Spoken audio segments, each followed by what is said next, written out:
सिद्धिविनायक मंदिरातील कंत्राटी कामगाराच्या मृत्यूचं प्रकरण आणि त्या प्रकरणी कर्मचाऱ्याच्या मृत्यूबाबत दादर पोलिसांकडून चौकशी सुरू करण्यात आली आहे। स्वयंपाकघरातील सुरक्षा यंत्रणा आणि अपघाताचं कारण शोधलं जाणार आहे। जेवण बनवताना उकळलेलं पाणी अंगावर पडून कर्मचारी भाजला होता।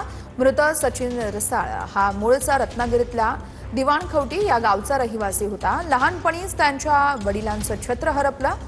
त्यांच्या जाण्यानं घरच्यांवरती दुःखाचा डोंगर कोसळलेला आहे। सिद्धिविनायक मंदिरात जेवण बनवणाऱ्या कंत्राटी कामगाराचा दुर्दैवी मृत्यू झाल्याची धक्कादायक माहिती समोर आली आहे। प्रसादाचे लाडू बनवताना उकळलेल्या पाण्याचा टोप अंगावर पडल्यानं 32 वर्षीय कंत्राटी सचिन रसाळ 60% भाजले होते। रुग्णालयातील उपचारादरम्यान काल रसाळ यांचा मृत्यू झालाय। स्वयंपाकघरातील सुरक्षा यंत्रणा आणि अपघाताचं नेमकं कारण याविषयी दादर पोलिसांकडून आता चौकशी सुरू करण्यात आली आहे। रायगडचं दिवाणखवटी हे सचिन रसाळ यांचं मूळ गाव होतं। रसाळ हे सध्या भाड्याने वसई विरार परिसरात राहत होते। सचिन रसाळ यांच्या कुटुंबियांना कंत्राटदाराकडून मदत जाहीर केली जाणार असल्याची माहिती मंदिर प्रशासनानं दिली आहे।